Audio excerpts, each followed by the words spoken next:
الحمد لله وكفى وسلام على عباده الذين اصطفى خصوصا على أفضلهم وخاتم النبيين محمد الأمين وعلى آله وأصحابه أجمعين أما بعد أعوذ بالله من الشيطان الرجيم بسم الله الرحمن الرحيم طاسيم تلك آيات الكتاب المبين لعلك باخع نفسك ألا يكونوا مؤمنين إن نشأ ننزل عليهم من السماء آية فظلت أعناقهم لها خاضعين وما يأتيهم من ذكر من الرحمن محدث إلا كانوا عنه معرضين صدق الله العظيم رب اشرح لي صدري ويسر لي امري واحلل عقدة من لساني يفقهوا قولي اللهم ربنا الهمنا رشدنا واعذنا من شرور انفسنا آمین یا رب العالمین۔ درس قرآن اور درس حدیث کے ضمن میں نے سورۃ شعراء کی کچھ آیات تلاوت کی ہیں، اور آخر میں جو دعائیں پڑھی جاتی ہیں جس میں رب اشرح لی صدری ویسر لی، یہ حضرت موسیٰ علیہ السلام کی دعا ہے، اور اللہم ربنا الہمنا رشدنا یہ مسنون دعا ہے۔ تو آپ حضرات سے بھی یہی گزارش ہے کہ جب یہ دعائیں پڑھی جائیں تو اونچی آواز میں آمین کہا کریں، تاکہ اللہ کے ہاں قبولیت کا درجہ اس دعا کو مل جائے۔ اگر ان دعاؤں کو قبولیت کا درجہ ہمارے لیے مل گیا تو ہماری بہت خوش نصیبی ہے۔ آج جو حدیث پاک بیان کرنی ہے میں نے شروع میں تلاوت نہیں کی، چونکہ حدیث بہت لمبی ہے اور آپ کی توجہ بھی درکار ہے کہ آپ کو ہمتن گوش ہونا پڑے گا اور مستقل اس حدیث پہ توجہ رکھنی پڑے گی۔ حدیث کا موضوع ہے، اس کا جو مضمون ہے وہ حقوق العباد اور قیامت کے دن اس کے فیصلے، کہ جو لوگوں کے حقوق ہمارے ذمے ہیں اور جنہیں ہم بالکل کسی طرح اہمیت نہیں دے پاتے اس دنیا میں، اور سمجھتے ہیں کہ جو کچھ ہم کر رہے ہیں بس ٹھیک ہے، تو اس بارے میں یہ حدیث ہے کہ حقوق العباد کی کتنی اہمیت ہے اور اس کی قیامت کے روز کیا پوچھ گچھ ہوگی، اس بارے میں حضرت عائشہ رضی اللہ تعالی عنہا سلام علیہا عن عائشہ رضی اللہ تعالی عنہا ان رجلا قعد بین یدی النبی، حضرت عائشہ اماں عائشہ رضی اللہ تعالی عنہ فرماتی ہیں کہ ایک شخص آیا اور بیٹھا نبی صلی اللہ علیہ وسلم کے سامنے، فقال یا رسول اللہ صلی اللہ علیہ وسلم، تو اس نے کہا اے اللہ کے رسول صلی اللہ علیہ وسلم، ان لی مملوکین، میرے کچھ غلام ہیں۔ میرے بھائیوں، وہ غلاموں کا دور اب تو ختم ہو چکا، اس وقت جو غلام ہوتے تھے ان کی اس معاشرے میں کوئی وقت اور کوئی عزت نہیں ہوتی تھی، وہ زندگی بھر کے غلام ہوتے تھے، ان کے کوئی حقوق نہیں ہوتے تھے، جو مالک کہتا تھا انہیں ہر صورت میں ماننا پڑتا تھا، اور جو مالک ان پہ تشدد یا گالم گلوچ کرتا تھا تو غلاموں کو کوئی حق حاصل نہیں تھا سامنے سے کچھ کہنے کا۔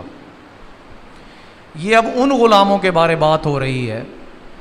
فقال یا رسول اللہ صلی اللہ علیہ وسلم، اے اللہ کے رسول صلی اللہ علیہ وسلم، ان لی مملوکین، میرے کچھ غلام ہیں، یکذبوننی ویخونوننی ویعصونی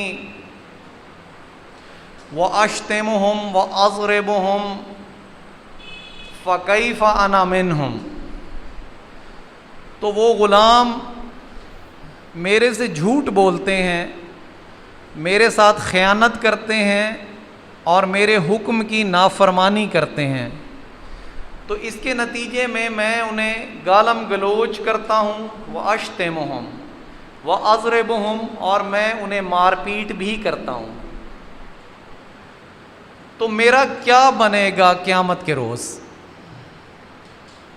میرے بھائیوں، یہ فکر تھی ان لوگوں کی محمد الرسول اللہ صلی اللہ علیہ وسلم کے دور میں، کہ جہاں انہیں پتہ تھا کہ غلاموں کے کوئی حقوق نہیں، غلاموں کی کوئی تنخواہ نہیں، غلاموں کے کوئی رائٹس نہیں، غلاموں کے لیے کوئی بولنے والا نہیں، تو وہ اس دن آ کے یہ سوال کر رہا ہے محمد الرسول اللہ صلی اللہ علیہ وسلم سے کہ میرا کیا بنے گا قیامت کے روز؟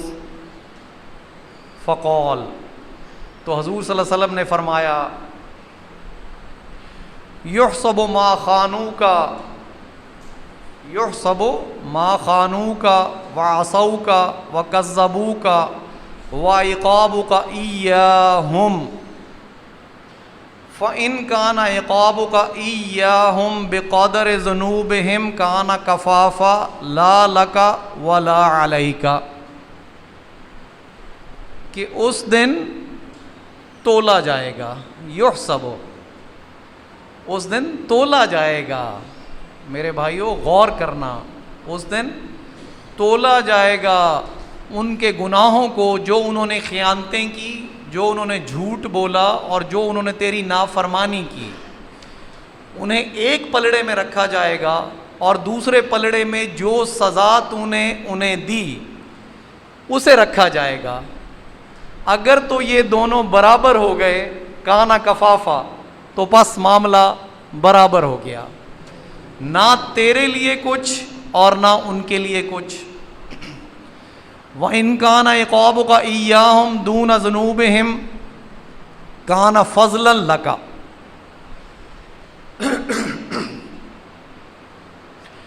اور اگر تیری سزا ان کے گناہوں سے کم رہی تو تجھے اس کا اجر دیا جائے گا ان سے لے کر۔ وَإِنْ كَانَ عِقَابُكَ إِيَّاهُمْ فَوْقَ ذُنُوبِهِمْ اُقْتُصَّ لَكَ مِنْهُمْ الْفَضْلُ، اور اگر تیری سزا بڑھ گئی ان کے گناہوں سے تو تجھ سے لے کر دے دیا جائے گا ان غلاموں کو۔ تیرے اعمال جو نیک ہوں گے وہ ان غلاموں کو دے دیے جائیں گے، چونکہ میزان لگا ہوا ہے۔ فَتَنَحَى الرَّجُلُ فَجَعَلَ يَبْكِي وَيَهْتِفُ، یہ سننا تھا کہ وہ شخص دور جا کر بیٹھ گیا اور زار زار رونے لگا، دھاڑے مارنے لگا۔ فقال رسول اللہ صلی اللہ علیہ وسلم، تو اللہ کے رسول نے فرمایا صلی اللہ علیہ وسلم، اما تقرأ کتاب اللہ، کیا تو نے اللہ کی کتاب نہیں پڑھی؟ نضع الموازین القسط لیوم القیامت فلا تظلم نفس شیئا وإن کان مثقال حبۃ من خردل اتینا بها وکفی بنا حاسبین۔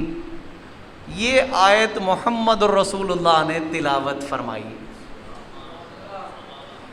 کہ تو نے کیا اللہ کی کتاب نہیں پڑھی کہ اللہ نے اس دن اپنی کتاب میں یہ لکھا ہے کہ اس دن ہم عدل کی میزانیں قائم کر دیں گے، عدل کی میزانیں قائم کر دیں گے اور کسی جان پر کوئی ظلم نہ ہوگا،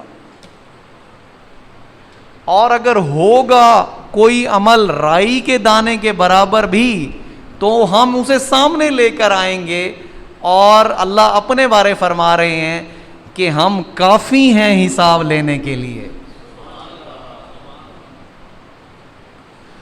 میرے بھائیوں یہ سننا تھا، اس شخص کا اس آیت کو سننا تھا، تو اس نے کہا فقال واللہ، اللہ کی قسم، یا رسول اللہ، اے اللہ کے رسول صلی اللہ علیہ وسلم، ما اجد لی ولہم شیئا خیرا من مفارقتہم واشہدک انہم احرار کلہم۔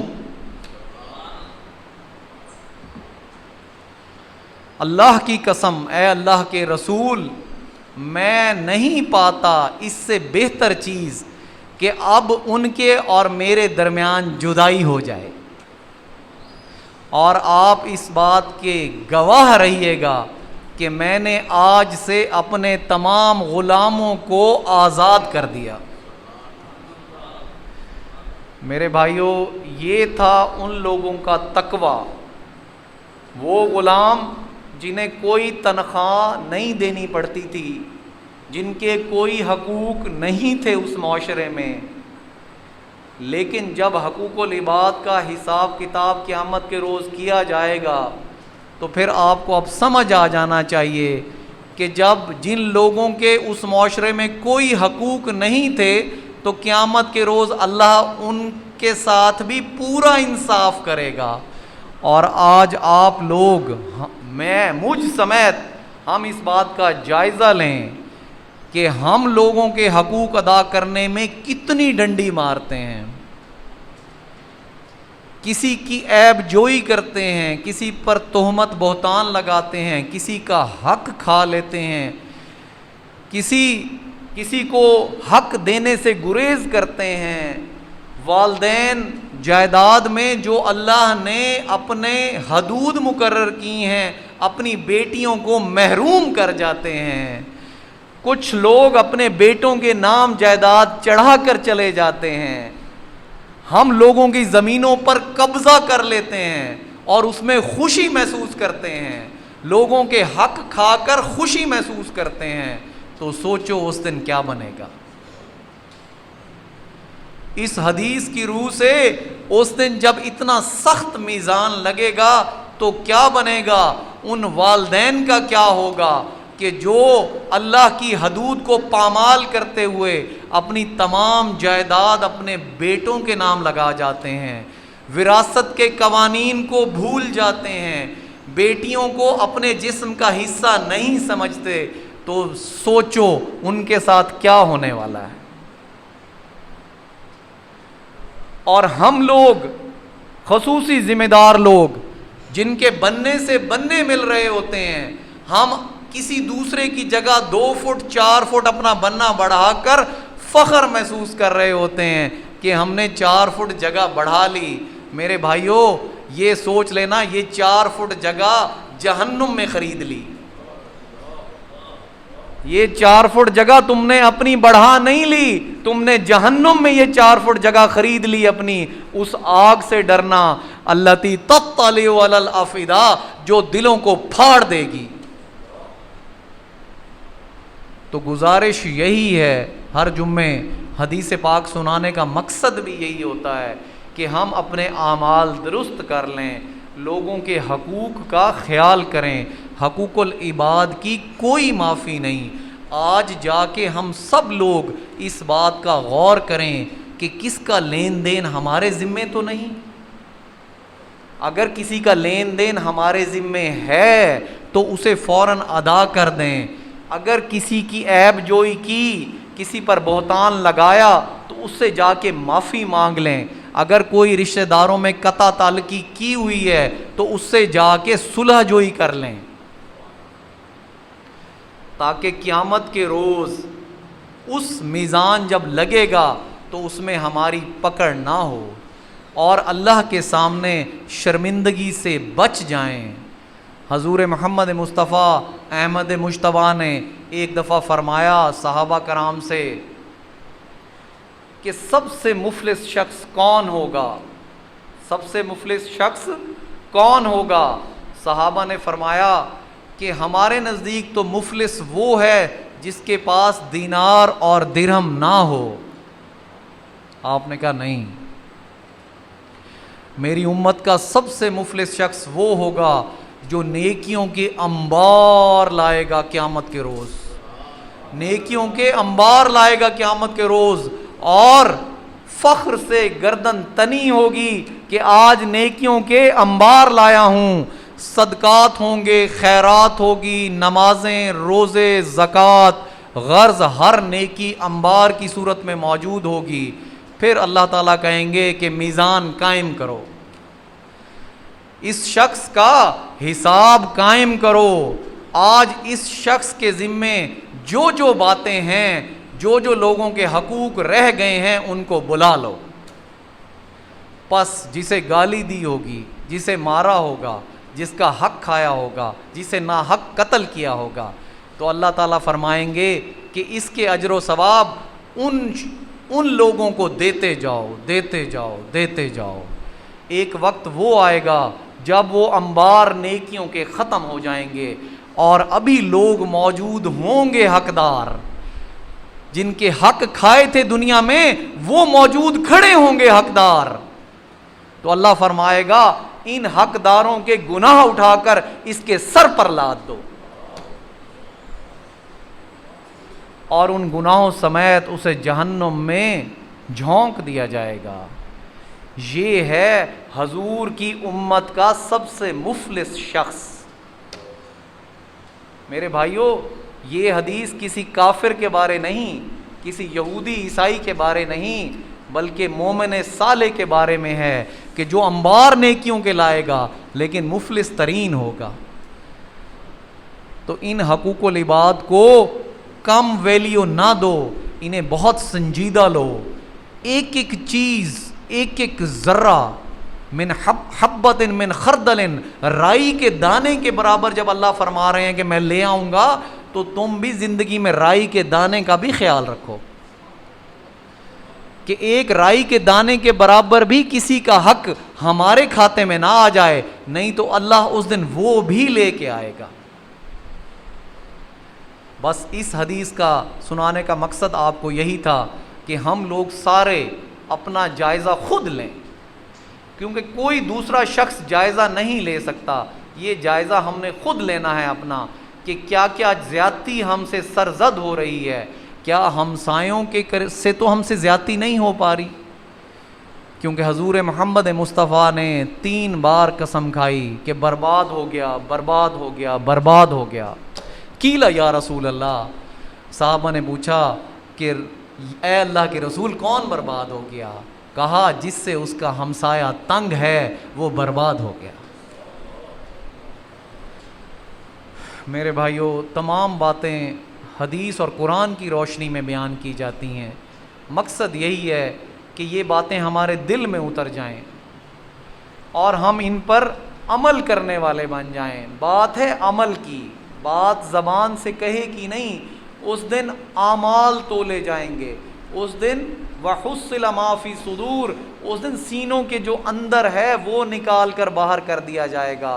اس دن ہماری چالاکیاں کام نہیں آئیں گی، ہمارا تیز تیز بولنا کام نہیں آئے گا. آج اس دنیا میں جو چالاک لوگ ہوتے ہیں وہ تیز تیز بول کر اپنے گناہ کو چھپا جاتے ہیں. سننے والا بھی خاموش ہو جاتا ہے کہ چلو، حالانکہ اسے پتہ ہوتا ہے کہ یہ شخص حق پر نہیں، ناحق ہے، مگر اس کا اونچا بولنا، تیز بولنا اس دنیا میں اس کی کفایت کر جاتا ہے. مگر یہ یاد رکھنا کہ آخرت میں کفایت نہ ہوگی، آخرت میں کفایت نہ ہوگی. اس کے ساتھ ہی درس قرآن کا آغاز کرتے ہیں. منٹ تو صرف 2 بچ گئے ہیں. پچھلے درس میں نے آپ کو ایک آیت سنائی تھی، الذی جمع مالا وعددا، کہ وہ لوگ جو اپنا مال جمع کرتے ہیں اور اسے گنتے رہتے ہیں. تو میں نے اس سلسلے میں بتایا تھا کہ اللہ تعالیٰ نے مال خرچ کرنے کے مصارف بھی بیان کیے ہیں قرآن پاک میں. تو مال کو ان مصارف کے تحت اگر آپ خرچ کریں گے تو وہ مال بھی آپ کی کفایت کرے گا، وہ مال بھی آپ کے درجات بلند کرے گا. لیس البر ان تولوا وجوہکم قبل المشرق والمغرب ولکن البر من آمن باللہ والیوم الآخر والملائکۃ والکتاب والنبیین وآتى المال على حبه ذوی القربى والیتامى والمساکین وابن السبیل والسائلین وفی الرقاب. یہ ہیں مال خرچ کرنے کے مصارف. وَأَقَامَ الصَّلَاةَ وَإِيتَاءَ الزَّكَاةَ. میرے بھائیوں، یہ آیت البر کہلاتی ہے، سورۃ بقرہ میں موجود ہے. حفاظ کرام اسے اچھی طرح جانتے ہیں کہ اللہ تعالیٰ فرما رہے ہیں کہ نیکی یہ نہیں کہ تم اپنے منہ مشرق یا مغرب کی طرف کرو، نیکی یہ نہیں کہ تم اپنے منہ مشرق یا مغرب کی طرف کرو۔ تحویل قبلہ کے ضمن میں یہ آیت نازل ہوئی تھی، مگر اللہ نے فرمایا کہ نیکی یہ ہے کہ تم اللہ پر ایمان لاؤ، یوم آخرت پر ایمان لاؤ، اس کے ملائکہ پر ایمان لاؤ، اس کی کتابوں پر ایمان لاؤ، اس کے نبیوں پر ایمان لاؤ، اور مال کی محبت کے باوجود اسے خرچ کرو۔ وآت المال علی حبہ ذوی القربی، اپنے رشتہ داروں پر، والیتامی یتیموں پر، والمساکین اور مساکین پر، وابن السبیل اور مسافروں پر، والسائلین اور مانگنے والوں پر، وفی الرقاب اور گردن چھڑانے پر۔ یہ ہیں مال خرچ کرنے کے مصارف۔ وَأَقَامَ الصَّلَاةَ وَإِيتَاءَ الزَّكَاةَ، نماز اور زکوٰۃ کی تلقین مال خرچ کرنے کے بعد ہے۔ میرے بھائیو، بہت غور طلب نقطہ ہے اس آیت میں کہ اللہ نے پہلے صدقات خیرات کو بیان فرمایا، پھر نماز اور زکوٰۃ کو بیان فرمایا۔ آج ہم زکوٰۃ ادا کر کے یہ سمجھ لیتے ہیں کہ ہم نے اپنے مال کا حق ادا کر دیا، مال کا حق ادا نہیں ہوا۔ ہم نے اپنے مال خرچ کرنے کا حق ادا نہیں کیا زکوٰۃ دے کر۔ کیوں؟ کیونکہ زکوٰۃ اور نماز کا ذکر صدقات اور خیرات کے بعد کیا اللہ نے، اور اپنے قرآن پاک میں کیا، جس کے بارے کسی کو کوئی شک نہیں ہو سکتا۔